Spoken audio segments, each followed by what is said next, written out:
sus cámaras.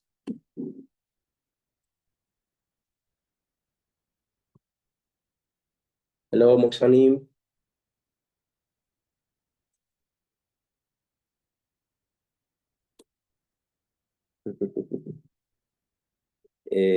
Can you please come to the class and say hi, everybody?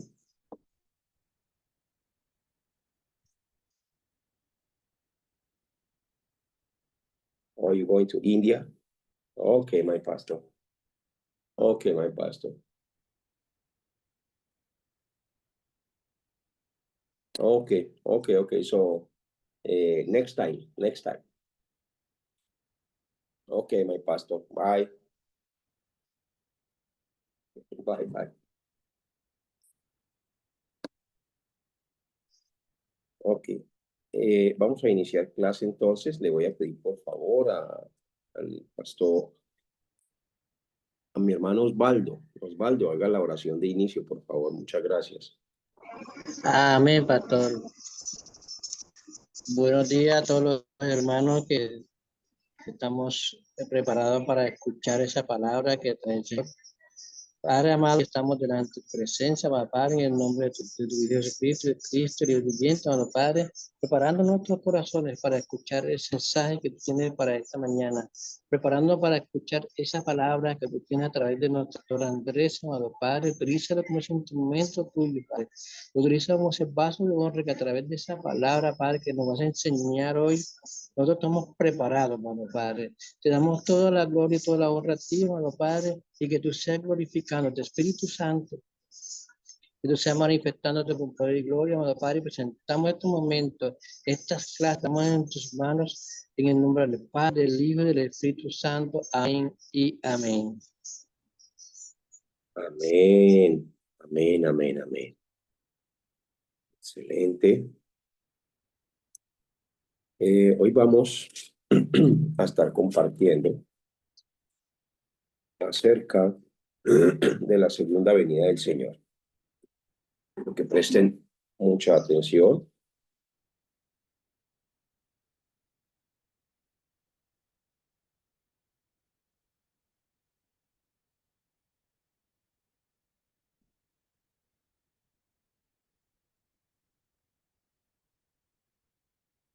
Hay un hombre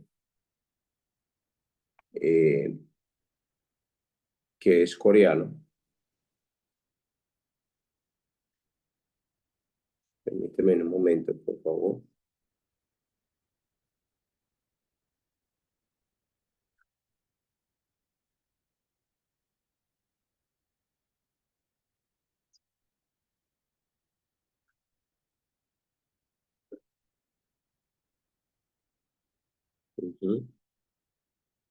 Ok. Hay un hombre que es coreano que se llama Kim Un-yong. Kim Un-yong. Nació el 8 de marzo de 1962. Es un ingeniero civil y es un profesor universitario. En su juventud fue reconocido como un niño prodigio, con el eficiente intelectual más alto registrado, superando los 210 puntos en la escala de inteligencia en Stanford Binet. ¿Y a qué se refiere esto? Se refiere de que Einstein, por ejemplo, que fue uno de los hombres, se puede decir, con un COC a nivel de 160 de inteligencia. Stephen Hopkins fue un hombre con un COC de 165 más o menos, ¿sí? Y este hombre en su niñez fue como evaluado en un COC de 210, pero hoy en día, ¿sí?, ha sido evaluado con un COC de 272 de nivel en su inteligencia, es decir, que casi dobla a Einstein y a todos los científicos de la historia. Este hombre es cristiano y es coreano, y es cristiano 100%. Y en esa inteligencia ha declarado que la Biblia es el libro más perfecto, que no tiene ninguna imperfección, y aparte de eso también ha declarado por las profecías y por todo lo que ha venido estudiando y escudriñando en las profecías, que Cristo viene en nuestra generación. Entonces, esto es algo a lo cual nosotros debemos estar muy atentos, ¿sí? Y a lo cual debemos prestar mucha atención porque Albert Einstein dijo que nunca había también conocido un libro tan perfecto como la Biblia, y aparte de eso se paró frente al Gran Cañón y expresó y dijo, realmente al ver todas las cosas del Gran Cañón veo que tuvo que haber una inteligencia que creara y diseñara todas estas cosas, ¿sí? Y ahora el hombre más inteligente de toda la tierra, que fue catalogado como el hombre más inteligente de toda la tierra, dice que Cristo viene en nuestra generación por todo lo que ha venido escudriñando en las Sagradas Escrituras. Las clases que vimos en la primera, en el primer día de esta semana, estuvimos hablando sobre la vida de un creyente, ¿sí? También estuvimos hablando sobre lo que en espíritu, los que en espíritu servimos a Dios y nos gloriamos en Cristo Jesús. Y aparte también estuvimos ahondando lo que es el significado de cristiano, ¿sí? Y yo creo que todos nosotros de alguna manera, pues lo digo a nivel personal, en estos 23 años, creo que he cometido muchos errores a nivel ministerial, a nivel personal.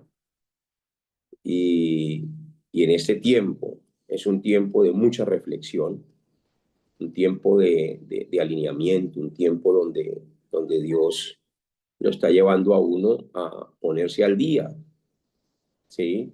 Y por eso el término cristiano, la semana pasada estábamos hablando de su significado, y es aquel que confiesa su fe, es aquel que da testimonio que Jesús es el Cristo, es una persona llena en el corazón acerca de Cristo. Y también el término cristiano estuvimos hablando de que es una persona que pertenece a Cristo y sabe que le pertenece a Cristo, ya no le pertenece al mundo. Y aparte también es una persona que quiere ser como Cristo es, quiere hacer lo que Cristo hacía y quiere ser similar a Cristo en toda su manera de vivir. También concluimos que es un soldado de Cristo, es decir, uno que milita y no se enreda en los negocios de la vida, es de la familia de Cristo y es el que apoya todo lo que tiene que ver con la obra del Señor Jesucristo. Entonces, como ayer, no, en esta semana, hablaba con un joven y entonces le decía yo a este joven acerca de un arete, ¿sí? Y es un joven que quiere servirle al Señor. Entonces le explicaba acerca del arete, y los jóvenes hoy en día pues se están levantando una generación donde podemos seguir a Cristo como nosotros queramos, podemos seguir a Cristo desde nuestra perspectiva, y muchos jóvenes están siendo engañados. Y el tema no es el arete, sino el tema es de que nuestros jóvenes cristianos tienen que ser ejemplo para aquellas personas que llegan a la iglesia, ¿sí? Es decir, de que una persona puede llegar, un ejemplo, con aretes por todas partes, puede llegar con un aspecto que de pronto adquirió en el mundo, pero si se topa con nuestra iglesia, sin necesidad de decirles no usen esto o no hagan esto o esto realmente es algo que no tiene que ver con la cultura del reino. Entonces, sin necesidad de decirle, nuestros jóvenes de nuestra iglesia tienen que tener una fuerza y una influencia para que los demás sean transformados sin decir una sola palabra. Entonces, nosotros como pastores debemos coger a nuestros jóvenes y enseñarles lo que es la cultura del reino, enseñarles lo que es ser cristianos, enseñarles lo que es ser un creyente. Y no tenemos que tener miedo de enseñar estas cosas, todo lo contrario, ellos lo necesitan. Y por eso el Señor Jesucristo, antes de ir al cielo, cuando Él resucita, le dice, le da un encargo muy importante a Pedro y le dice, pastorea mis corderos. Pastorea mis corderos. Y esos corderos son los remanentes. Esos corderos son los jóvenes adultos. Esos corderos son nuestra próxima generación. Hoy en día se está moviendo el espíritu de rebeldía con mucha fuerza a nivel mundial. ¿Y cómo estamos viendo esto? Pues falta de sujeción, falta de honra, falta de honor, no se le está dando como la excelencia, o se podría decir, no se le está dando el valor a lo que es la obra de Cristo. Y el Señor Jesucristo lo dijo muy bien en Mateo capítulo 24, versículo 2 en adelante. Allí el Señor Jesucristo dijo que esto acontecería por causa de que el amor de muchos se enfriaría. Lo podemos leer, por favor, Mateo capítulo 24, versículo 2 en adelante. 12 en adelante.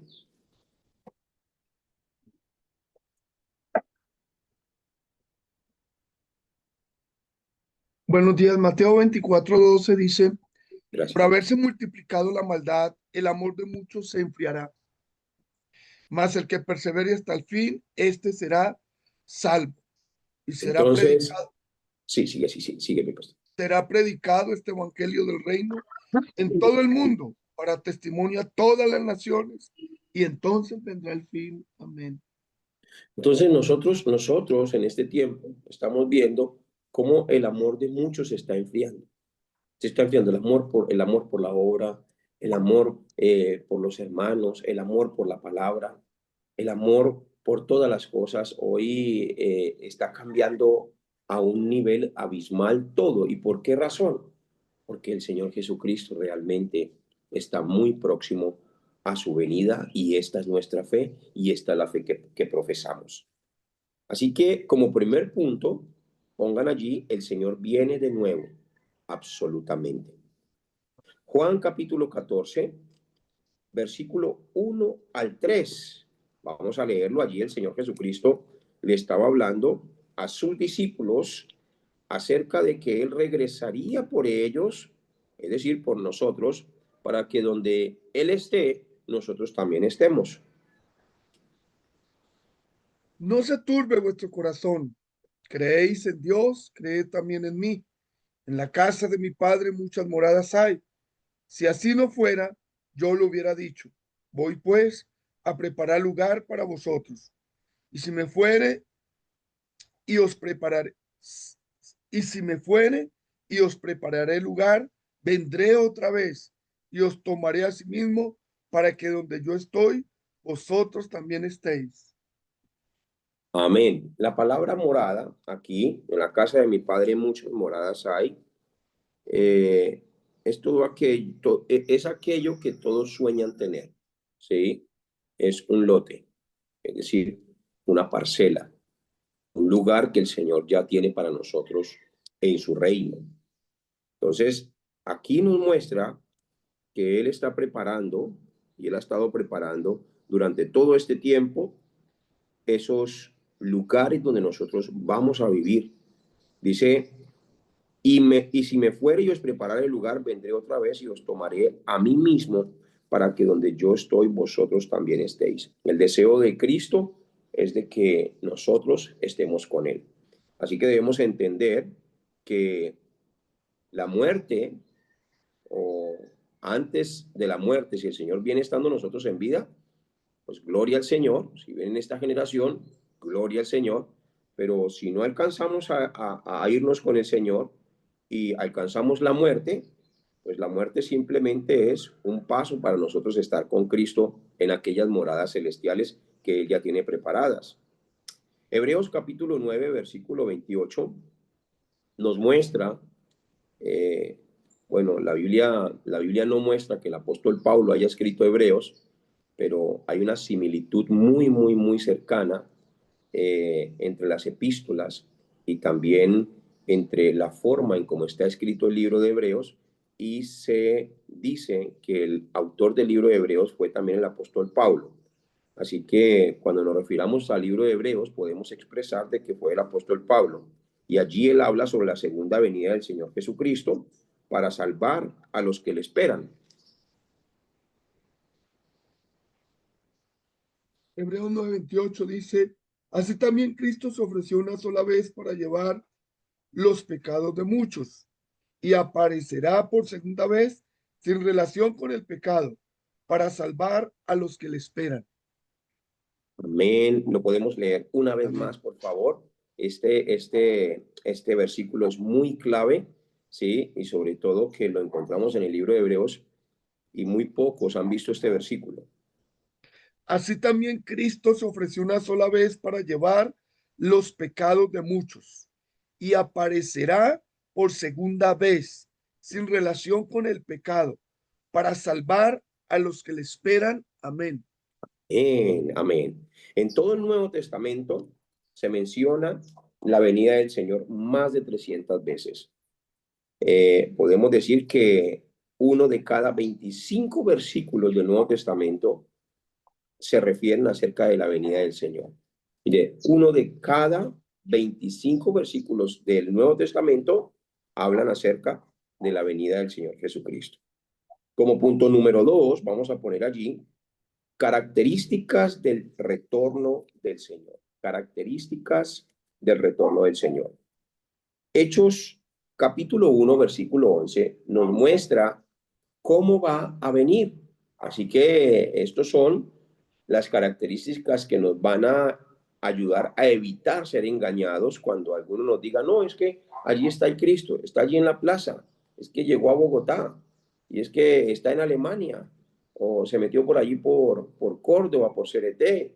No, no, no, no, no, no, no. ¿Cuáles son las características del Señor Jesucristo? Vamos a leerlo, por favor. Los cuales también les dijeron, varones galileos, ¿por qué estáis mirando al cielo? Este mismo Jesús que ha sido tomado de vosotros al cielo, así vendrá como le habéis visto ir al cielo. Amén. Entonces, Él va a venir del cielo, va a venir del cielo. Amén. No es que va a aparecer allí en algún lado, no, va a venir del cielo. Y en Lucas, capítulo 21, versículo 27, allí nos muestra de que vendrá en una nube con gran poder y gran gloria. Entonces verán al Hijo del Hombre que vendrá en una nube con poder y gran gloria. Amén. Amén. En Zacarías, capítulo 12, versículo 10, dice, y mirarán a mí. Y aquí habla de una gran noticia. Yo estuve enviando en el Facebook, estuve un pensamiento que Dios puso mientras meditaba en la palabra acerca del pueblo de Israel. El otro día tuve la oportunidad de hablar con un hombre judío, Lucas capítulo 21, versículo 27. El otro día tuve la oportunidad de hablar con un hombre que pertenece a una sinagoga judía y la verdad hablamos muy, muy maravillosamente. Él estaba juntamente con su esposa y les compartía acerca del Señor Jesucristo y les hablaba sobre el apóstol Pablo, porque los judíos conocieron muy bien al apóstol Pablo y lo conocen aún muy bien, porque Pablo fue un hombre irreprensible. Pablo, con mucho respeto digo esto, no se dejaba meter los dedos a la boca por nadie. Es decir, que Pablo defendía su postura y defendía la ley porque él sabía que la ley de Moisés era la ley que Dios había dejado para el pueblo escogido. Pero el mismo Pablo, a quien todos respetaban, el mismo Pablo, a quien todos como tenían ese estándar, yo quiero ser como Pablo porque él es muy irreprensible, él guarda toda la ley, él hace todo lo que dice la ley, no hay de dónde agarrarle, no hay de dónde juzgarle ni criticarle, yo quiero ser como Pablo. Así que Pablo era un prototipo de estándar y un prototipo de modelo a seguir en aquella época, ¿sí? Además que había sido enseñado por Gamaliel y además que en temas de la filosofía y en temas de educación y aún en temas de estrato social, Pablo tenía un estrato muy alto y tenía también un coeficiente intelectual bastante alto para entender las cosas. Entonces, a este Pablo que todos respetaban, a este Pablo que los sacerdotes les entregaban cartas para poder ir a encerrar a los cristianos, fue al mismo Pablo que Jesús se le apareció y cayó en tierra, y desde ese momento su vida fue transformada. Desde ese momento Pablo se dio cuenta que Jesús es el Cristo y que Jesús era el Mesías que ellos estaban esperando. Entonces, compartiendo esto con este amigo que pertenece a una sinagoga judía, realmente su corazón palpitaba y el corazón de su esposa también palpitaba, porque les hablaba de tal forma que ellos podían conectar las enseñanzas del Mesías con la enseñanza de Cristo. Y hay algo que les dije, y fue precisamente lo de Zacarías. El pueblo judío ortodoxo que no ha creído en Jesús todavía, porque siguen engañados de que a Jesús lo cogieron sus discípulos y lo sacaron de la tumba, y estos sacerdotes de aquella época le pagaron a los soldados para que esparcieran esta mentira, digan que Jesús no resucitó, sino que sus discípulos vinieron de noche y se robaron el cuerpo. Bueno, ellos siguen creyendo esa mentira y creen que Jesús solamente fue un profeta. Pero Zacarías, el profeta, ya sabía que estas cosas iban a suceder y que a los suyos vendría y los suyos no le recibirían, ¿sí? Pero el Señor se iba a extender también hacia el pueblo gentil que somos todos nosotros, a los cuales salvaría y nosotros le creeríamos. Pero hay una salvación para los judíos que es muy importante, que es sobre la casa de David y sobre los moradores de Jerusalén. Vamos a leerlo en Zacarías capítulo 12, versículo 10, cómo ellos van a derramar lágrimas cuando ellos se den cuenta que Jesús sí era el Mesías, que ellos estuvieron engañados durante 2000 años esperando al Mesías, y se van a dar cuenta que el Mesías ya vino. ¿Y por qué tiene que ser así? Porque ellos tienen que tener un gran arrepentimiento delante de Dios y derramar su vida, derramar sus lágrimas al enterarse que Jesús sí era el Cristo y que ellos mismos lo rechazaron y que ellos mismos lo crucificaron. Leámoslo, por favor. Y derramaré sobre la casa de David y sobre los moradores de Jerusalén espíritu de gracia y de oración, y mirarán a mí, a quien traspasaron, y llorarán como se llora por el hijo unigénito, afligiéndose por él como quien se aflige por el primogénito. Amén. Amén. Entonces, bendecimos al pueblo de Israel y bendecimos este gran acontecimiento tan hermoso que ellos van a tener en aquel gran día. Yo me gozo porque realmente es el pueblo escogido de Dios, y va a ser algo muy emocionante el saber que todos los que le rechazaron y no creyeron en él, ahora tienen que verlo, venir y darse cuenta de decir, wow, qué tremendo. Nosotros durante 2000 y pico de años de historia estuvimos rechazando a Jesús, y ahí se van a conectar con las enseñanzas del apóstol Pablo, ahí se van a conectar con todas las enseñanzas de aquellos judíos que rechazaron a Jesús y que lo crucificaron. Mateo capítulo 24, versículo 36, nos dice de que nadie sabe el día ni la hora, sino solamente el Padre. Pero del día y la hora nadie sabe, ni aun los ángeles de los cielos, sino solo mi Padre. Amén. Por eso, en Mateo capítulo 24, versículo 44, el Señor nos dice que nosotros debemos velar, debemos estar despiertos, debemos ser esas personas que representan un buen cristianismo, es decir, que estamos confesando y testificando que Jesús es el Cristo con nuestra vida entera. Debemos ser esas personas que tenemos claro que le pertenecemos a Cristo, ya no pertenecemos a este mundo, ya no pertenecemos a las cosas de este mundo. Y créame, mi hermano, que la maldad se multiplica, y la oscuridad trata de atraparnos inclusive a nosotros los pastores, la seducción sexual, la seducción de la vanagloria de la vida, la seducción del orgullo, una cantidad de cosas que tratan de atraparnos. Pero ¿qué dice el Señor? Dice, tenemos que estar velando, es estar despiertos. Hay un dicho aquí en Colombia que dice que camarón que se duerme se lo lleva la corriente. Entonces tenemos que estar despiertos, porque la venida del Señor nadie sabe, sino solamente el Padre. Y el Señor dice, velad. Mateo 24, 44, leámoslo por favor. Por tanto, también vosotros está preparados, porque el Hijo del Hombre vendrá a la hora que no pensáis. Amén. A la hora que no pensáis. Y Mateo capítulo 24, versículo 14, nos habla acerca de la evangelización mundial para el fin de todos los tiempos.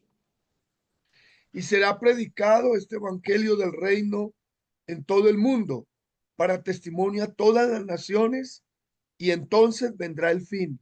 Y entonces vendrá el fin. Punto número 3. Segunda venida, el último pacto. Segunda venida, el último pacto. Ese es el punto número 3. Todos los problemas, como dice Génesis 2, 16 y 17, vienen por haber perdido este pacto. Todos los problemas.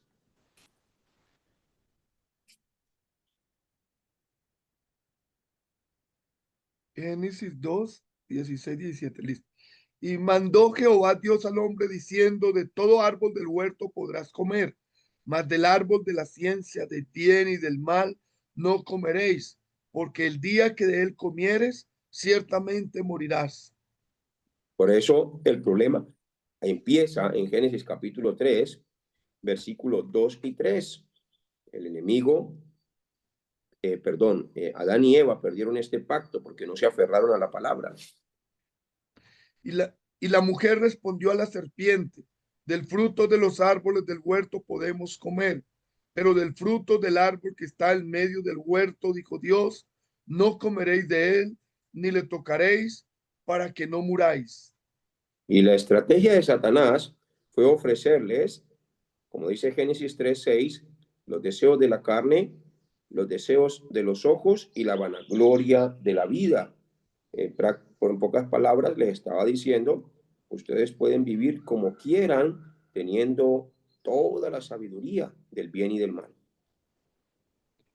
Y vio la mujer que el árbol era bueno para comer y que era agradable a los ojos y árbol codiciable para alcanzar la sabiduría, y tomó de su fruto y comió, y dio también a su marido, el cual comió así como ella. Amén.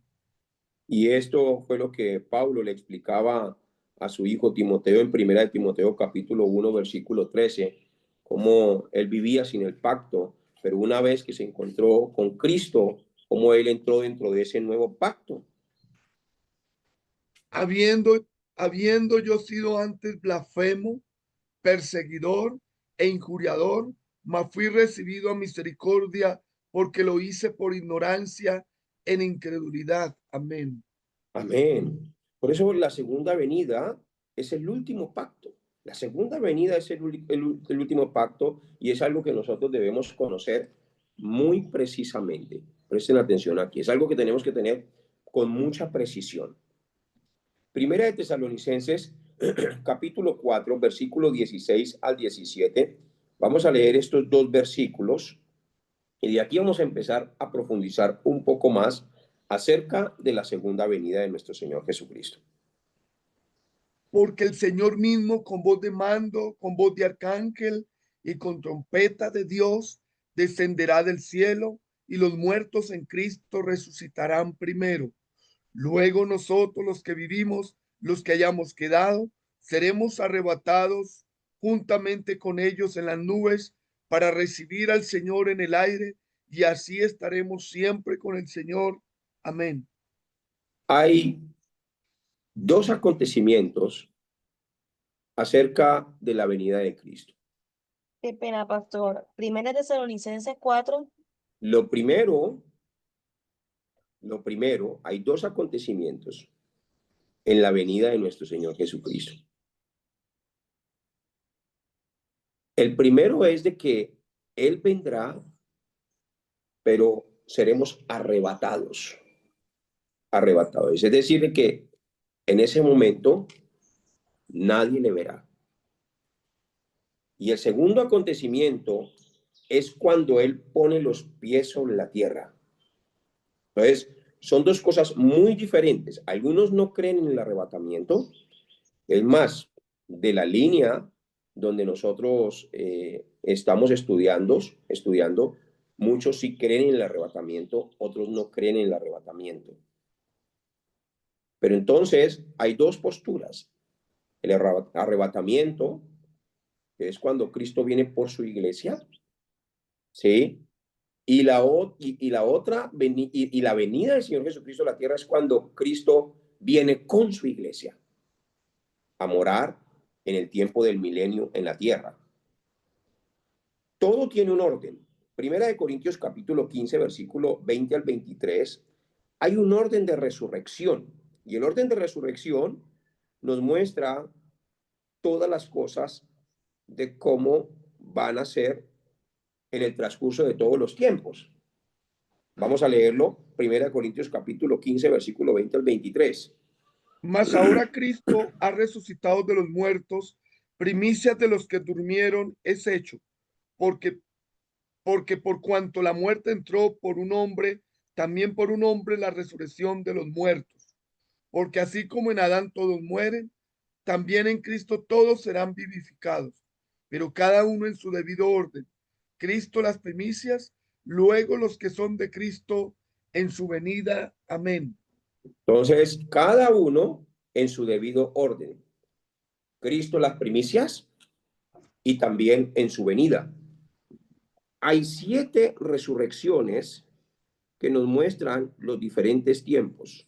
Pongan allí 7 resurrecciones. Pero, repito, hay 7 resurrecciones, pero hay 2 clases de resurrección. Juan capítulo 5, versículo 28 y 29. Entonces, una resurrección es para salvación y la otra resurrección es para condenación. Son las 2 clases de resurrecciones que hay, no hay otra clase. Solamente estas 2 clases de resurrecciones dentro de las 7 resurrecciones que están establecidas. No os maravilléis de esto, porque vendrá hora cuando todos los que están en los sepulcros oirán su voz, y los que hicieron lo bueno saldrán a resurrección de vida, mas los que hicieron lo malo a resurrección de muerte. Amén. Ok, entonces son 7 resurrecciones que nosotros debemos tener claridad. Y la primera es, Cristo fue el primero en resucitar. Esa es la primera. Cristo fue el primero en resucitar. La segunda resurrección fue cuando Cristo resucitó y muchos se levantaron de las tumbas y se aparecieron a muchas personas también juntamente con Cristo.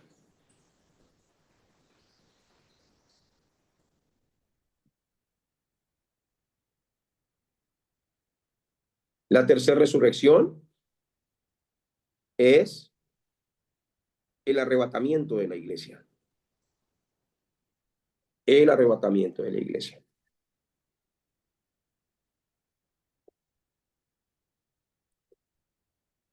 La cuarta resurrección será la resurrección en la gran tribulación de los 144,000 que van a resucitar. Los 144,000.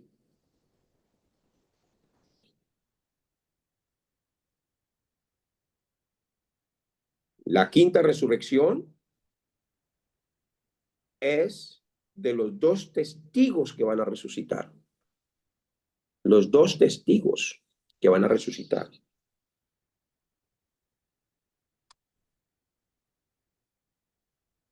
Estoy viendo despacio para que puedan anotar. Si tuviera un traductor, entonces podrían tener más tiempo para anotar. La sexta resurrección es los que van a resucitar al final de la gran tribulación. Los que van a resucitar al final de la gran tribulación. Y la séptima resurrección,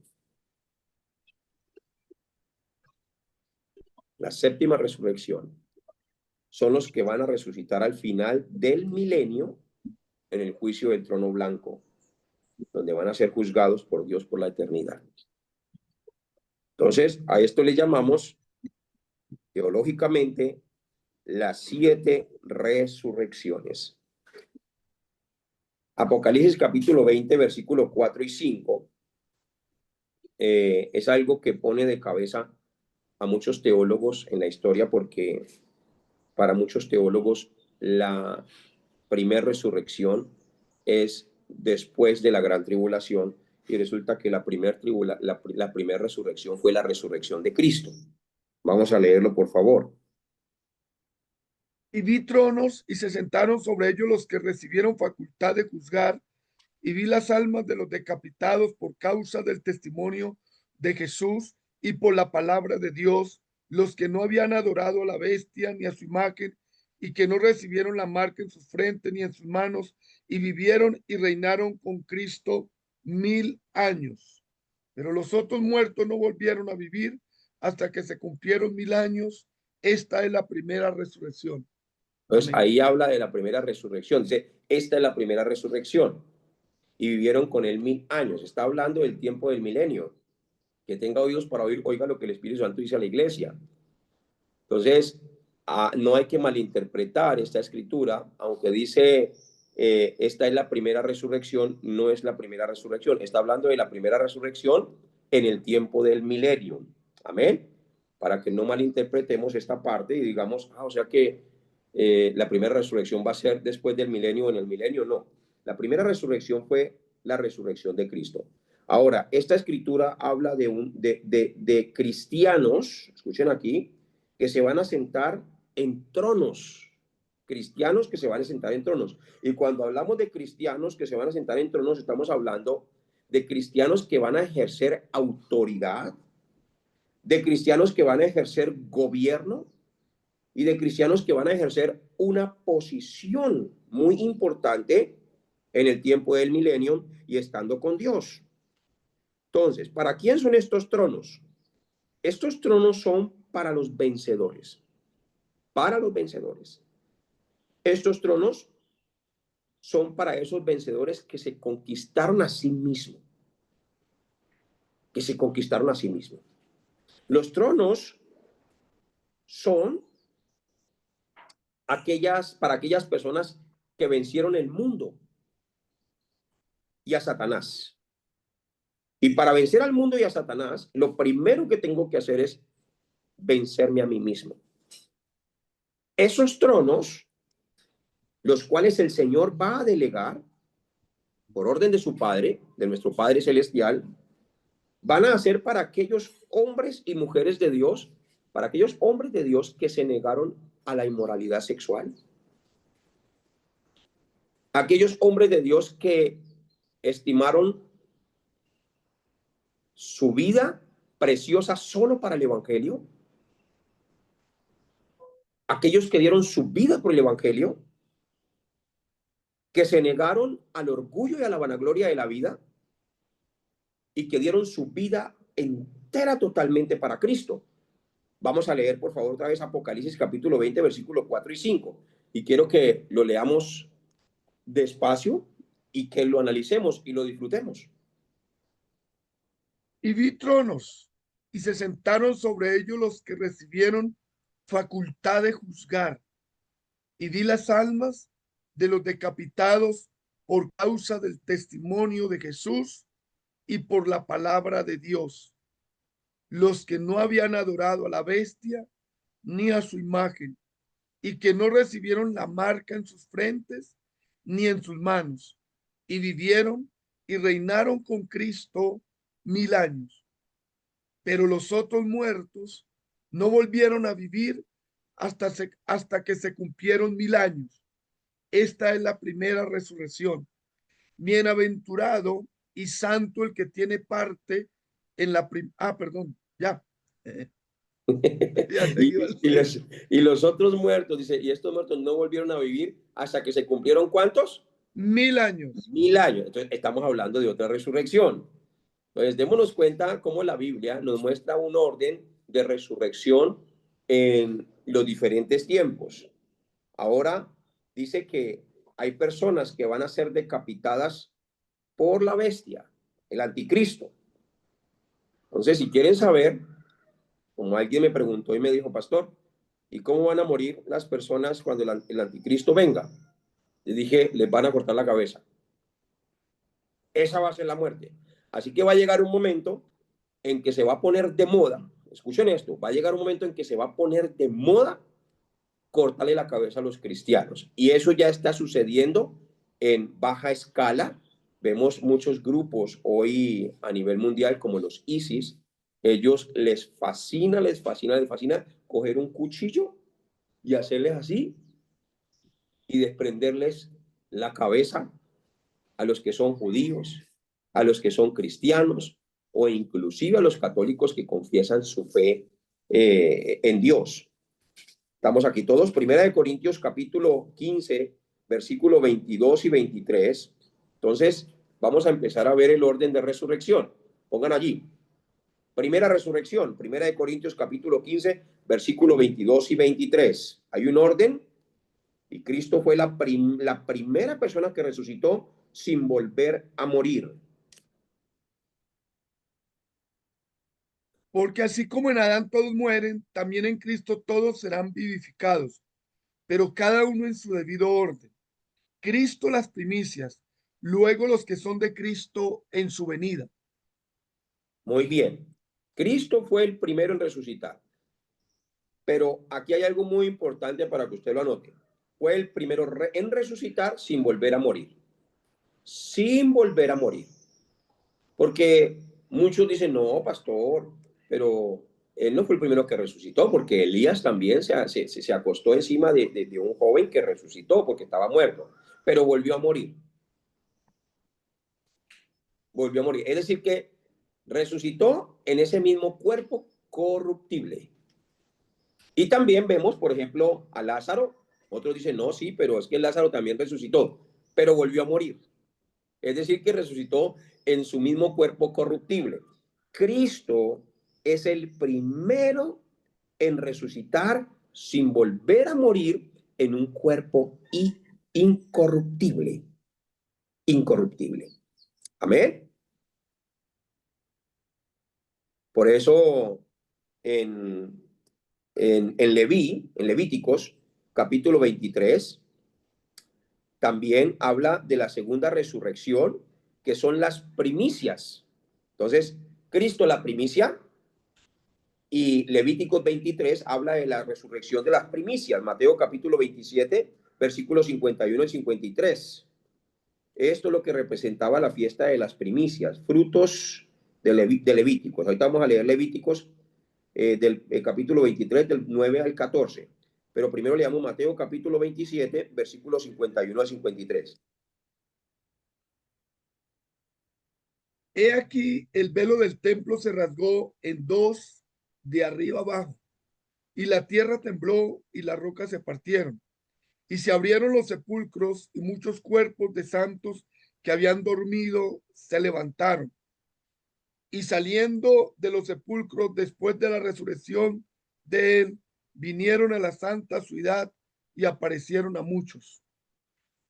Entonces, esa es la segunda resurrección. Cristo la primicia, y de la resurrección de Cristo, las primicias de resurrección fueron aquellos que aparecieron a muchos en la misma resurrección con Cristo. Levíticos capítulo 23, versículo 9 al 14. A eso es lo que le llamamos la fiesta de las primicias, de los primeros frutos.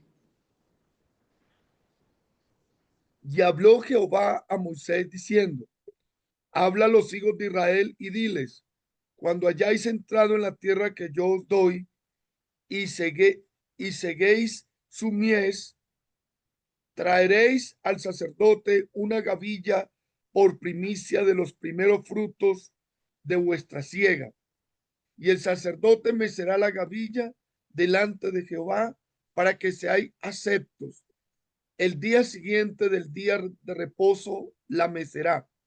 Y el día que ofrezcáis la gavilla, ofreceréis un cordero de un año sin defecto en holocausto a Jehová. Su ofrenda será 2/10 de efa de flor de harina amasada con aceite, ofrenda encendida a Jehová en olor grato, en olor gratísimo, y su libación será de vino, la cuarta parte de un hin.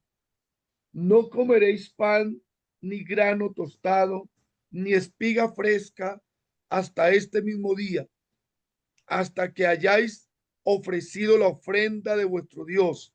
Estatuto perpetuo es por vuestras edades, en donde quiera que habitéis. Amén. Amén. La tercera resurrección, pongan allí, tercera resurrección, es el arrebatamiento. Primera de Tesalonicenses, capítulo 4, versículo 14 al 16, donde los muertos ya van a estar con Jesús. Esos son los muertos que no se quedaron en el cementerio. Leámoslo, por favor. Porque del 14 al 16, ¿sí? Sí. Porque si creemos que Jesús murió y resucitó, así también traerá Dios con Jesús a los que durmieron en él. Por lo cual os decimos esto en palabra del Señor, que nosotros que vivimos, que habremos quedado hasta la venida del Señor, no precederemos a los que durmieron, porque el Señor mismo con voz de mando, con voz de arcángel, con trompeta de Dios, descenderá del cielo, y los muertos en Cristo resucitarán primero. Amén. Entonces, esta resurrección, presten mucha atención acá, esta resurrección donde los muertos en Cristo resucitarán primero, y cuando habla de los que durmieron, muchos lo malinterpretan. Por ejemplo, los testigos de Jehová, ellos dicen que cuando una persona muere, entonces se queda allí durmiendo hasta que sea despertado. Pero estos muertos que habla Primera de Tesalonicenses capítulo 4, versículo 14 al 16, son muertos que ya están con Jesús, que ya están con Jesús. ¿Sí? Y cuando habla de dormir, no está hablando como que el alma todavía está allí en el cuerpo, en la tumba. No. Cuando una persona muere, su alma sale del cuerpo y va al cielo o va al infierno. No se queda allí en el cuerpo, ni se queda tampoco como en un estado de purgatorio, ni tampoco se queda como en un estado donde están las ánimas benditas, que todas estas cosas son cosas que el ser humano ha inventado, sino que realmente el cuerpo va a la tierra y el alma va a Dios o va al infierno. Entonces, estos muertos en Cristo que resucitarán primero, esto va a ser un acontecimiento en el rapto. Presten mucha atención aquí. Cuando habla de que los muertos en Cristo resucitarán primero, lo primero que tengo que tener presente es, van a resucitar solo los que murieron en Cristo, no antes de Cristo, sino en Cristo. Porque en el Antiguo Testamento nadie murió en Cristo y en el Antiguo Testamento nadie tuvo el Espíritu Santo de Dios dentro y en el Antiguo Testamento nadie fue salvo por la sangre de Jesucristo porque Cristo no había derramado su sangre. Entonces, esta resurrección, esta tercera resurrección va a ser para los que murieron en Cristo. Ahora, los que durmieron serán resucitados. ¿A qué se refiere esto? Donde esté el cuerpo, sea que haya sido quemado, sea que haya caído en el mar y se haya ahogado y los huesos estén por allá debajo de la arena, sea que haya sido enterrado por allá en una montaña, ese cuerpo o esas cenizas o esas partículas van a convertirse en cuerpos gloriosos. Preste atención, van a convertirse en cuerpos gloriosos. Entonces, ¿qué es lo que va a suceder?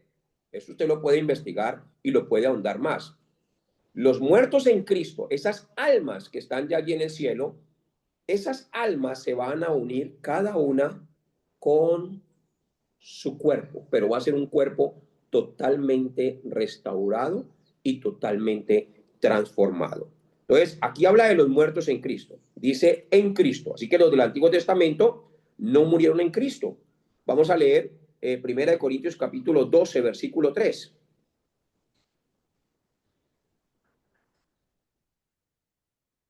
Por tanto, os hago saber que nadie que hable por el Espíritu de Dios llama anatema a Jesús, y nadie puede llamar a Jesús Señor, sino por el Espíritu Santo. Sino por el Espíritu Santo. Entonces, los del Antiguo Testamento nunca fueron morada del Espíritu Santo. Nosotros hemos sido morada del Espíritu Santo y somos salvos y podemos llamar Jesús es el Cristo. Jesús es el Señor solo por la salvación que hemos recibido a través de nuestro Señor Jesucristo. Entonces dice que seremos arrebatados. Vamos a analizar ahora esta palabra. Ya analizamos la palabra de los que están en Cristo. Ahora vamos a analizar la palabra de los que son arrebatados. Esta palabra, arrebatados, es la palabra arpazo. Pongan allí la palabra arpazo. Palabra arpazo. Y significa, ¿me están siguiendo? La palabra arpazo. Arpazo. Y significa ser sacados, del medio súbitamente de un lugar. Ser sacados del medio súbitamente de un lugar. Entonces, esto es lo que le llamamos el arrebatamiento. Entonces, en ese arrebatamiento, nuestros cuerpos serán transformados como el cuerpo de Cristo. En el arrebatamiento, allí, Cristo desciende sin tocar la tierra. Sin tocar la tierra. Y la segunda venida es algo muy diferente. Cuando hablamos del arrebatamiento, vamos a leer Mateo capítulo 24, versículo 36.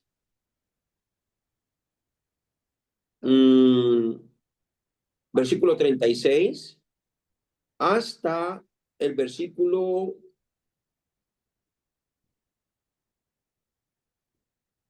44.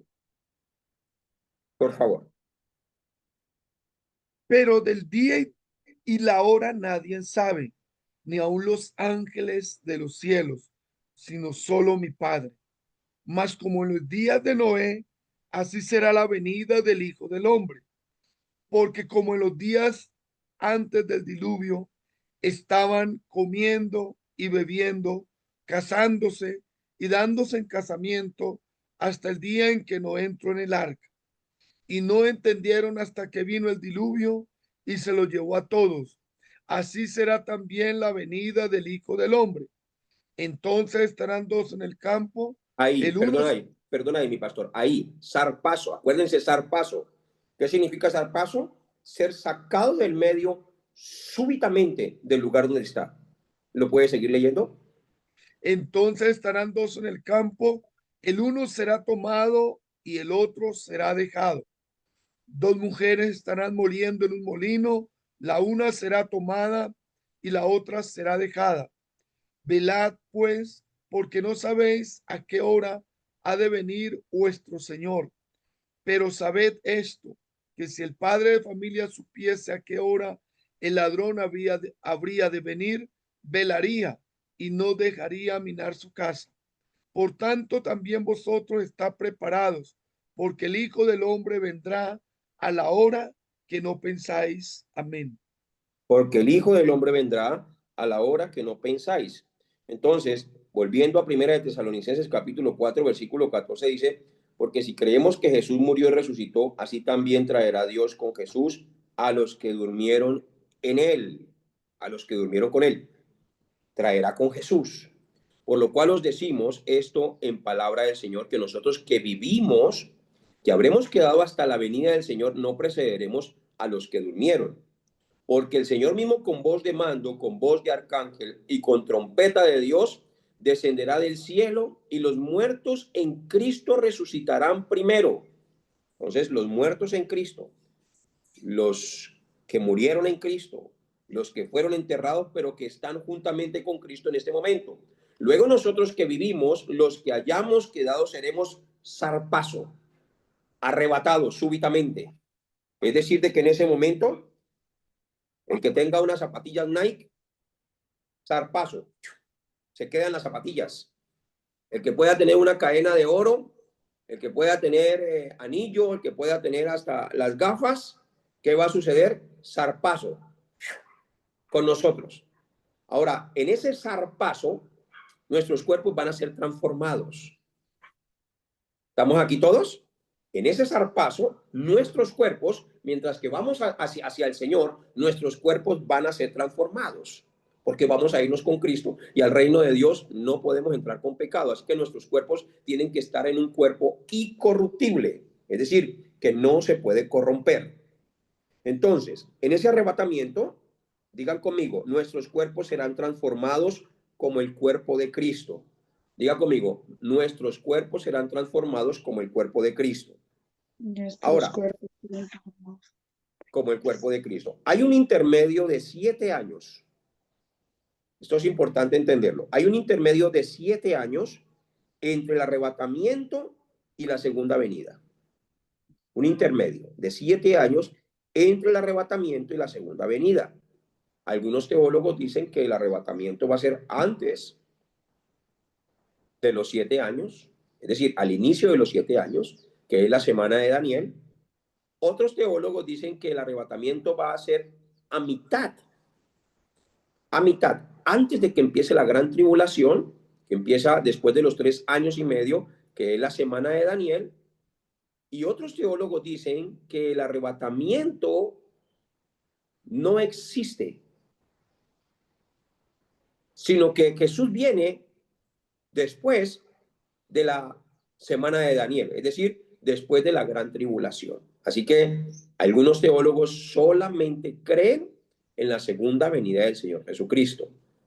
Pero nosotros, yo por lo menos como maestro a nivel personal, dentro de las 32 veces que he leído las Sagradas Escrituras, ¿sí? Y las he escudriñado con todo mi corazón y con todo mi cariño para tratar de alinearme claramente y poder entregar las enseñanzas, creo plenamente que seremos arrebatados antes de la semana de Daniel, es decir, al inicio.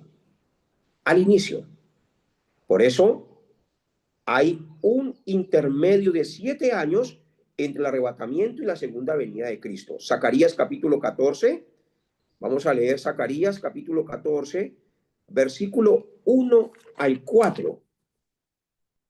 Zacarías 14. Tienen que tener esto muy en cuenta. No hay señal para el arrebatamiento, no hay ninguna señal.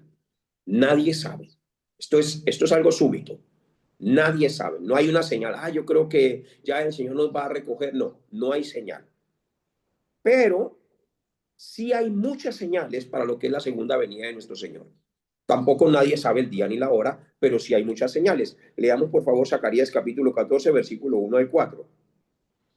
He aquí el día de Jehová viene, y en medio de ti serán repartidos tus despojos, porque yo reuniré a todas las naciones para combatir contra Jerusalén, y la ciudad será tomada, y serán saqueadas las casas, y violadas las mujeres, y la mitad de la ciudad irá en cautiverio, mas el resto del pueblo no será cortado de la ciudad.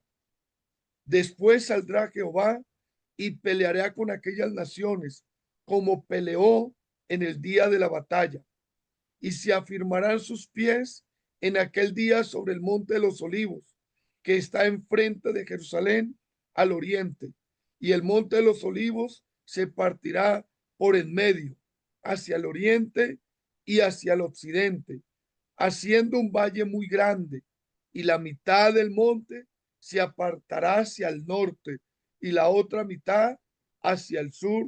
Amén. Amén, amén, amén, amén. Damos gracias al Señor por todo lo que nos muestra a través de su palabra.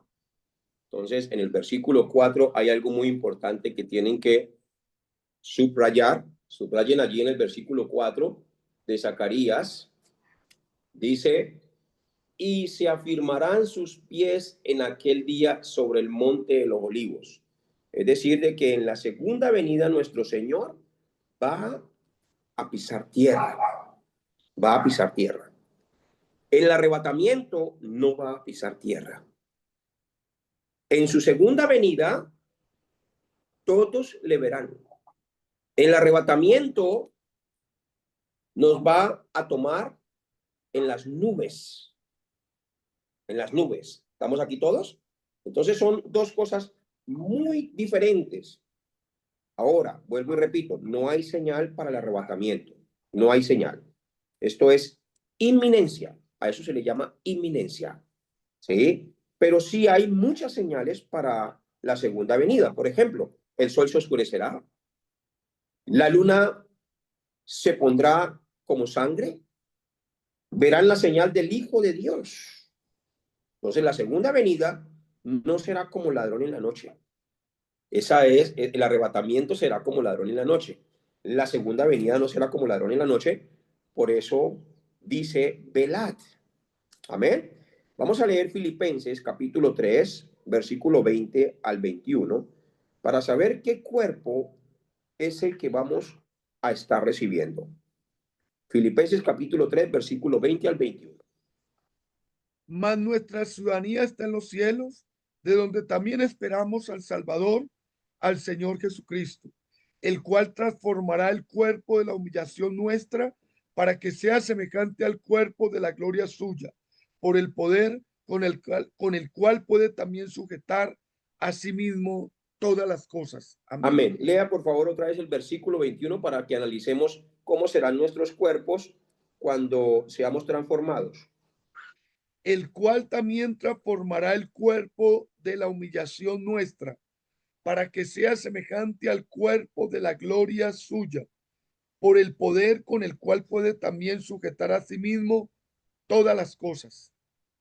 Muy bien. Aquí la palabra transformación en el griego, apunten allí, la palabra transformación en el griego es metaschematizo, metaschematizo, metaschematizo. Así como lo estoy pronunciando, metaschematizo. Y significa cambiar de forma, es decir, de que el cuerpo resucitado ya no estará bajo las leyes físicas.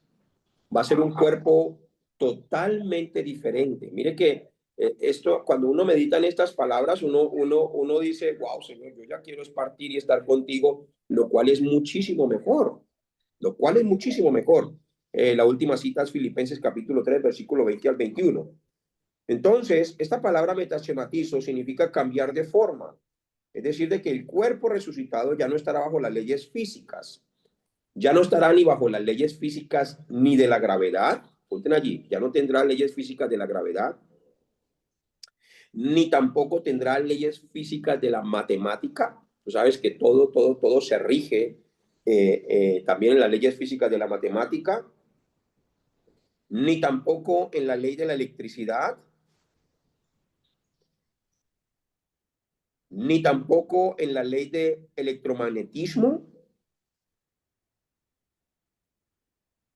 ni tampoco en la ley de termodinámica, la termodinámica. Es decir, conclusión, en este cuerpo ya no va a haber ninguna ley física universal que pueda regir sobre este cuerpo, porque es un cuerpo totalmente diferente que no está sujeto a las leyes terrenales, a lo terrenal. Entonces, vamos a leer una vez más el versículo 21, Filipenses 3:21. Dice, seremos semejantes. El cual transformará el cuerpo de la humillación nuestra para que sea semejante al cuerpo de la gloria suya, por el poder con el cual puede también sujetar a sí mismo todas las cosas. Muy bien. Esta palabra semejante, pongan allí, semejante 2 puntos. En el griego es ginomai. Ginomai. En el griego es ginomai. Y significa hecho de la misma forma. Es decir, de que nuestros cuerpos van a ser hechos de la misma forma que era el cuerpo de nuestro Señor Jesucristo cuando Él resucitó. Van a ser hechos de la misma forma. ¿Y cómo es de la misma forma? Pongan allí algunas características. No tenía sangre. El cuerpo del Señor tenía sangre cuando murió. No tenía sangre. no tenía sangre. Así que algunos de aquí, de estas historias, sacan las películas ¿cómo se llama? De los vampiros. Hay que tener mucho cuidado porque han transgiversado mucho todas estas cosas. Entonces el cuerpo del Señor Jesucristo no tenía sangre. ¿Podía comer? Sí podía comer. Lean por favor allí en sus casas Isaías capítulo 65. Isaías capítulo 65, y allí va a hablar sobre aquellos que han resucitado en Cristo y cómo inclusive los leones se van a alimentar de paja. Es decir, usted va a ver a un león comiendo pasto como una vaca, ¿sí? Y ustedes van a ver inclusive a las culebras que ya no van a generar miedo, ya no van a generar ese pánico que uno ve una culebra. Yo cuando estoy por ahí en los lotes, siempre estoy mirando hacia abajo de no encontrarme ninguna culebra por ahí que me agarre una pierna. El otro día, por ejemplo, a la pastora estábamos haciendo un asado y a la pastora la picó un alacrán, la pastora Araceli, la picó un alacrán de los negros, de los grandes. Y fue algo sorprendente porque inmediatamente que la pica, me voy a la historia de Pablo cuando lo picó la serpiente, que salió de allí de entre el fuego ese que estaban haciendo esa leña, y los indios estaban esperando que se hinchara y que muriera. Entonces, cuando vi a la pastora que estaba allí llorando, llorando del dolor tan bárbaro y tan fuerte, ¿sí?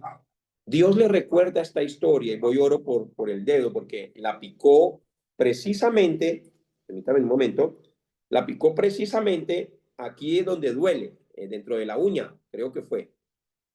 Imagínense que así torturaban, así era una de las torturas chinas, y que la pique a usted un alacrán dentro de la uña, y eso es algo bárbaro, ¿cierto? Eso es como dice el pastor Luis, es bárbaro, bárbaro, es algo tremendo. Pero ¿qué hice yo? Yo me fui para allá y Dios les dio una lección así de lo que es transmitir la sanidad. Esto no tiene nada que ver con el tema de ahorita, pero Dios lo está poniendo por alguna razón, transmitir sanidad, como salió poder del Señor Jesucristo cuando la mujer con flujo de sangre lo tocó, ¿sí? Dice, ha salido poder de mí. Entonces, hasta en eso nosotros tenemos que aprender a transmitir esa sanidad, porque la sanidad es algo que nosotros es un poder que sale de nosotros y ustedes tienen que tener fe para tener ese transmitir a las personas que están enfermas y ya está en el Señor que se sane o no se sane, pero usted tiene que tener fe que cuando usted pone las manos de usted sale poder. Por eso usted tiene que mentalizarse y llegar a ese nivel de fe donde usted siente que sale poder de sus manos. Entonces le cogí yo el dedito y empecé a orar por ella y Dios me traía la palabra del apóstol Pablo, porque es que la Biblia no dice que al apóstol Pablo no le dolió. Claro que le dolió, pues lo picó una serpiente, le metió los dientes, tuvo que haberle dolido. Pero ¿qué estaban esperando ellos? Que se muriera, que le pasara algo. Y lo mismo pasó con la pastora Aracelis. Oramos por ella, le dolió, ya después se levantó con fuerza y siguió allí haciendo la comida que estábamos haciendo para recoger fondos para el tema de la construcción del templo. Y después uno la vio el resto del día como si no le hubiera pasado nada. Le preguntaban, ¿y está bien, pastora? Y decía, sí, tengo el brazo un poquito como medio dormido, pero hasta ahí llegó el dolor. Así que, aunque todavía no tenemos estos cuerpos gloriosos semejantes al del Señor Jesucristo, el Señor Jesucristo sigue protegiendo nuestros cuerpos. Amén. Entonces, este cuerpo que el Señor nos está dando, que nos va a dar, no tiene sangre. Después de que el Señor Jesucristo resucitó, también comió. Así que es un cuerpo que come. Isaías 65. En este cuerpo, anoten allí, la composición molecular será transformada. ¿Sí? La composición molecular será totalmente transformada. Por eso es que Cristo podía entrar a un lugar con las puertas cerradas. Es decir, de que la composición molecular será totalmente transformada. Si leemos también Hechos capítulo 1, versículo 9 al 11, mi amado pastor, por favor, para ver este cuerpo, cómo va a vencer la ley de la gravedad. Habiendo dicho estas cosas, viéndolo ellos, fue alzado y le recibió una nube que le ocultó de sus ojos. Y estando ellos con los ojos puestos en el cielo, entre tanto que él iba, he aquí se pusieron junto a ellos dos varones con vestiduras blancas, los cuales también les dijeron: varones Galileos, ¿por qué estáis mirando el cielo? Este mismo Jesús que ha sido tomado de vosotros al cielo, así vendrá como le habéis visto ir al cielo. Amén. Entonces, el cuerpo del Señor Jesucristo, al cual nosotros vamos a tener, que es semejante al de Él, va a vencer también las leyes de la gravedad. Por eso el Señor Jesucristo se fue volando. ¿En algún momento usted ha tenido sueños donde está volando? Yo sí. Yo era muy amante de las películas de Superman. Es más, ahorita ya fuimos con mi esposa a ver la película de Superman y está súper, súper, como dicen los mexicanos, súper chido. O sea, están súper chévere. Les recomiendo la película, vayan con la familia, ¿sí? Y cuando yo estaba chiquito, que no conocía de Cristo, en los días de Halloween siempre me vestía de Superman. Siempre, era muy amante porque yo quería volar, quería volar, quería volar. Y el hecho de saber de que Cristo me va a dar un cuerpo que no tiene sangre, ya no tengo que derramar sangre. Ay, me corté aquí.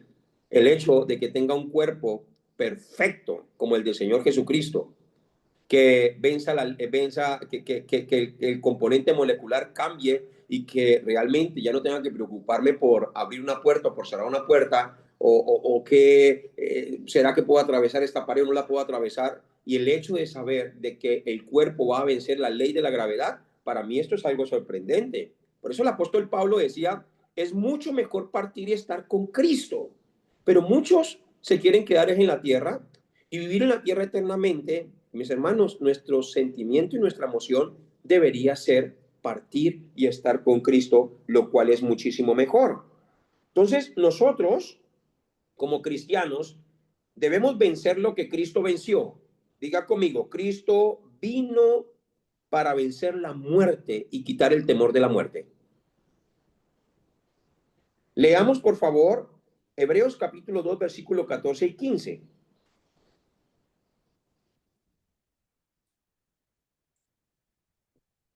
Así que por cuanto los hijos participaron de carne y sangre, él también participó de lo mismo, para destruir por medio de la muerte al que tenía el imperio de la muerte, esto es, al diablo. Por eso no tenemos que tener miedo a morir. No hay que tener miedo a morir. Cuando Cristo vino a vencer la muerte, escúchenme aquí por favor todos, cuando Cristo vino a vencer la muerte fue para que venciéramos el temor a la muerte también. ¿Por qué? Porque al fin y al cabo la muerte lo que va a hacer es llevarnos a Él. Llevarnos a Él. ¿Cómo? Con cuerpos totalmente diferentes. ¿Cómo va a ser esto? Cuerpos que realmente vencen todas las leyes universales. Oye, esto es algo extraordinario. Por eso, cuando Él vence la muerte es para que nosotros ya no tengamos miedo a morir. Un día hablando con una pastora, le decía, pastora, tenemos que ir a tal parte y tenemos que viajar.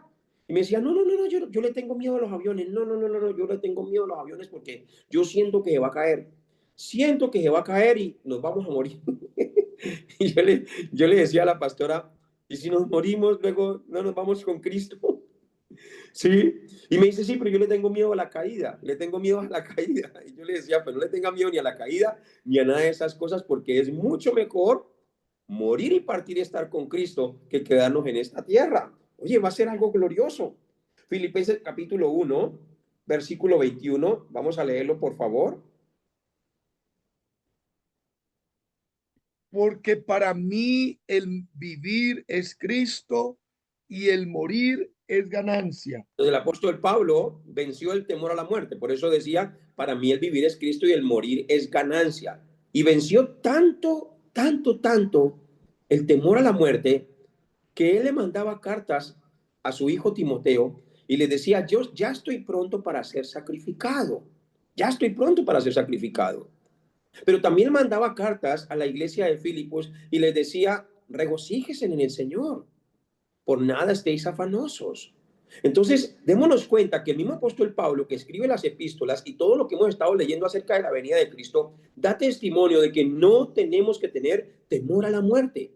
que Cristo cuando venció la muerte fue precisamente para quitarnos el miedo a morir. Quitarnos el miedo a morir. Así que no hay que tener temor a predicar el evangelio. No hay que tener temor a los tiempos que están viniendo. Están viniendo tiempos donde van a decapitar las personas. Estamos viviendo tiempos ya en Colombia que empezaron a matar a hombres y a mujeres de Dios y los están encontrando en fosas. Y todo esto va a aumentar a gran potencia, porque las profecías se tienen que cumplir. Pero los que tienen temor a la muerte es porque no han entendido que Cristo ya venció la muerte. Así que no hay que tener temor a la muerte. Si hay temor a la muerte, no vamos a poder predicar el evangelio. ¿Quién va a ir a esos lugares donde pueden matarlo a uno si hay temor a la muerte? Hay lugares en sus zonas que nadie quiere ir. Hay familias en sus zonas a las cuales nadie les quiere predicar el evangelio. Si hay temor, no van a ir. Si hay seguridad y vencemos ese temor a la muerte por la obra que Cristo ya hizo, entonces vamos a ir a predicar el evangelio. Entonces, cuarta resurrección. Pongan allí, cuarta resurrección. Y ahorita vamos a un descanso.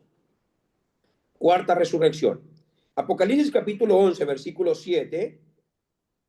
Allí está la resurrección de los dos testigos. Apocalipsis capítulo 11, versículo 7. Vamos a leerlo, pastor, por favor. Cuando haya acabado su testimonio. Perdón, mi amado pastor. Leámoslo desde el versículo... leámoslo desde el versículo 1 para que sea más emocionante. Entonces me fue dada una caña semejante a una vara de medir, y se me dijo, levántate y mide el templo de Dios, y el altar y los que adoran en él. Pero el patio que está fuera del templo déjalo aparte, y no lo midas, porque ha sido entregado a los gentiles, y ellos hollarán la ciudad santa 42 meses. Y daré a mis dos testigos que profeticen por 1260 días, vestidos de silicio. Estos testigos son los dos olivos y los dos candeleros que están en pie delante de Dios de la tierra. Si alguno quiere dañarlos, sale fuego de la boca de ellos y devora a sus enemigos. Y si alguno quiere hacerles daño, debe morir él de la misma manera. Estos tienen poder para cerrar el cielo, a fin de que no llueva en los días de su profecía, y tienen poder sobre las aguas para convertirlas en sangre, y para herir la tierra con toda plaga, cuantas veces quieran. Cuando hayan acabado su testimonio, la bestia que sube del abismo hará guerra contra ellos, y los vencerá y los matará. Amén. Así es. Entonces, cuando hablamos aquí en el versículo 2 de 42 meses, aquí estamos hablando de la tribulación que ocurrirá al final de esta era, continuará durante 7 años, la semana de Daniel. Lea por favor Daniel capítulo 9, versículo 27.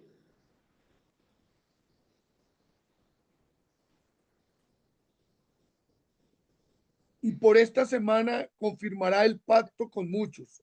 A la mitad de la semana hará cesar el sacrificio y la ofrenda. Y después con la muchedumbre de las abominaciones vendrá el desolador, hasta que venga la consumación y lo que está determinado se derrame sobre el desolador. Amén. Amén. Por eso Apocalipsis capítulo 7, versículo 14, dice que después de esto viene pronto. Léalo por favor. Y yo le dije, Señor, tú lo sabes.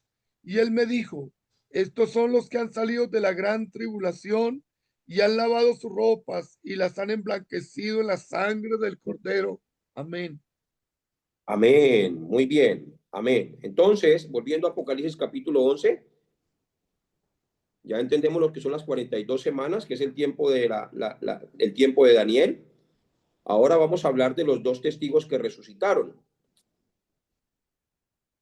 Resurrección de los dos testigos. Algunos dicen que es Moisés y que es Elías. ¿Y por qué dicen esto? Leamos el versículo 6 y el versículo 7 para que se den cuenta por qué se piensa que habla de Moisés y Elías. Estos tienen poder para cerrar el cielo a fin de que no lluevan los días de su profecía y tienen poder sobre las aguas para convertirlas en sangre y para herir la tierra con toda plaga cuantas veces quieran. Ok, entonces, ¿quién tenía poder para cerrar el cielo y que no lloviera más? Elías. Elías. ¿Y quién? Y en el versículo, y ahí sigue y dice, y tienen poder sobre las aguas para convertirlas en sangre y para herir la tierra con toda plaga cuantas veces quiera. ¿Quién tenía el poder? Moisés. Entonces, de ahí, de estos dos versículos, para que lo tengan presente, ¿sí? Muchos me preguntan, pastor, ¿y quiénes son los dos testigos que van a venir? No dice en sí es Moisés y es Elías, pero estos dos versículos asemejan de que puede ser Moisés y Elías esos dos testigos. Versículo 7. Cuando hayan acabado su testimonio, la bestia que sube del abismo hará guerra contra ellos y los vencerá y los matará. Y sus cadáveres estarán en la plaza de la grande ciudad que en sentido espiritual se llama Sodoma y Egipto, pero esto es en realidad Jerusalén, donde también nuestro Señor fue crucificado.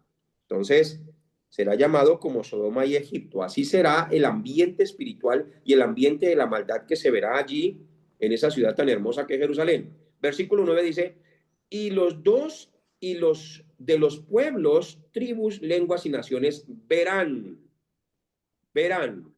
Ojo aquí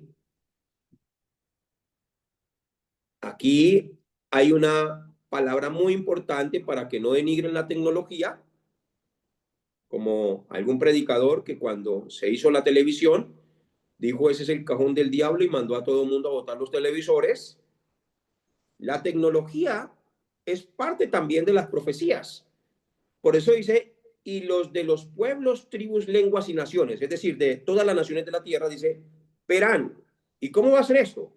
Pues todo lo verán por satélites de comunicación.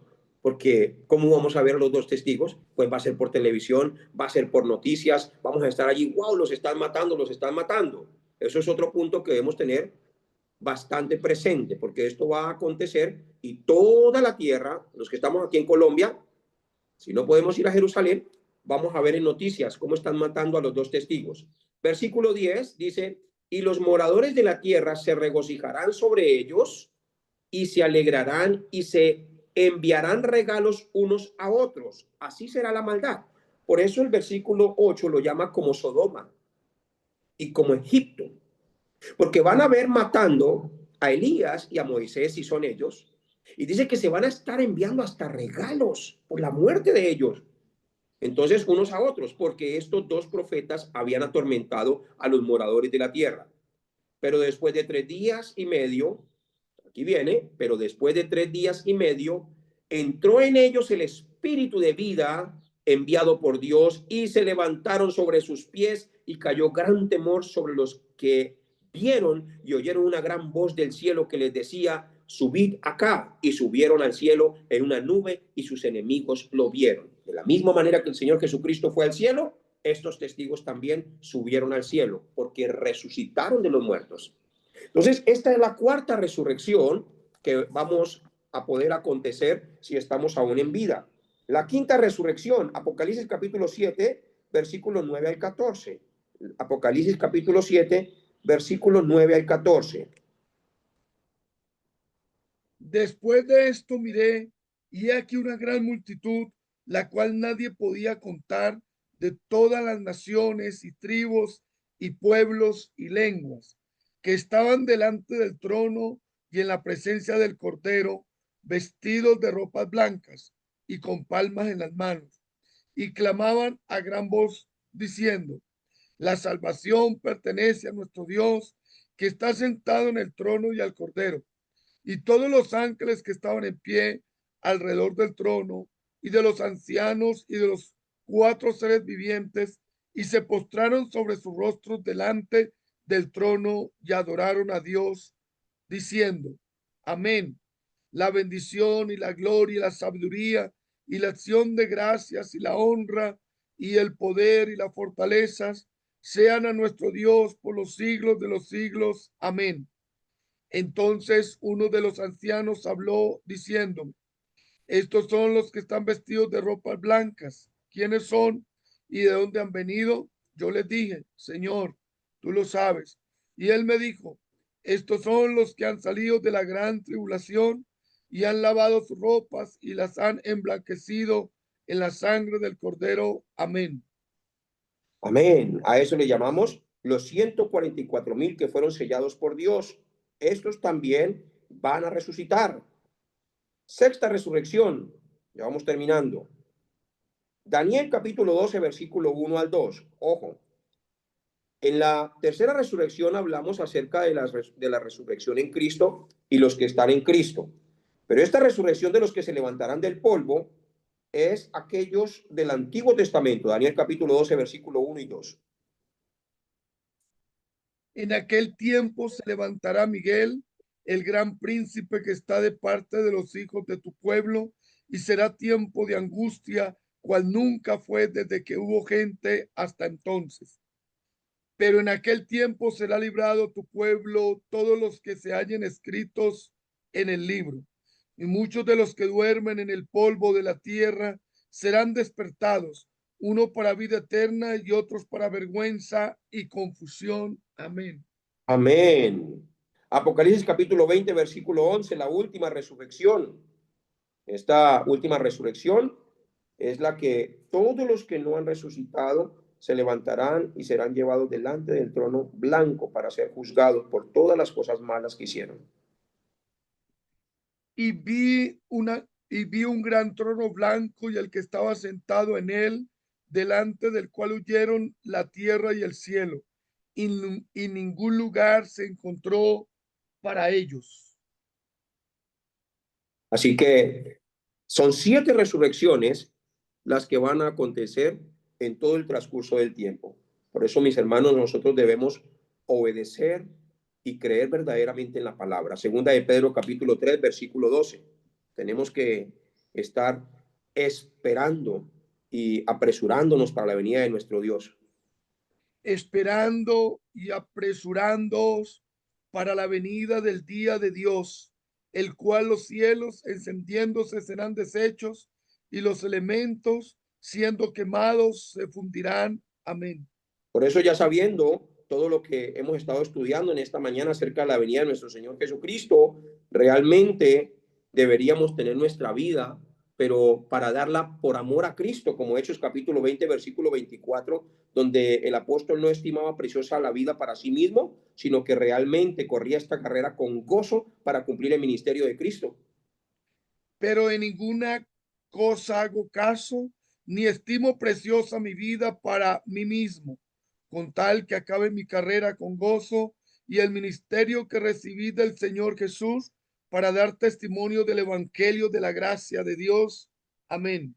Ven, Apocalipsis capítulo 22, versículo 12. Allí el Señor declara y dice que vendrá pronto. He aquí yo vengo pronto y mi galardón conmigo para recompensar a cada uno según sea su obra. Amén. Apocalipsis capítulo 22, versículo 13. Así como empezó todo, también todo tendrá un final, pero Él siempre será el consumador de todas las cosas. Yo soy el alfa y la omega, el principio y el fin, el primero y el último. Y Apocalipsis capítulo 22, versículo 20, allí nos muestra que Él vendrá en breve. Y todos decimos, amén, ven Señor Jesús.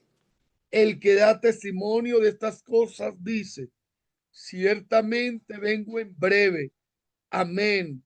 Sí, ven Señor Jesús. Amén y amén. Amén. El Señor Jesucristo viene muy pronto por nosotros, así que analicemos estas palabras, ¿sí? Hay diferentes posturas y son respetables, pero es importante que tengamos como un orden establecido conforme a las Sagradas Escrituras. Les bendigo en el nombre de Cristo Jesús y vamos a tener un tiempo de descanso de 10 minutos. Mediten porque vamos a hacer un foro.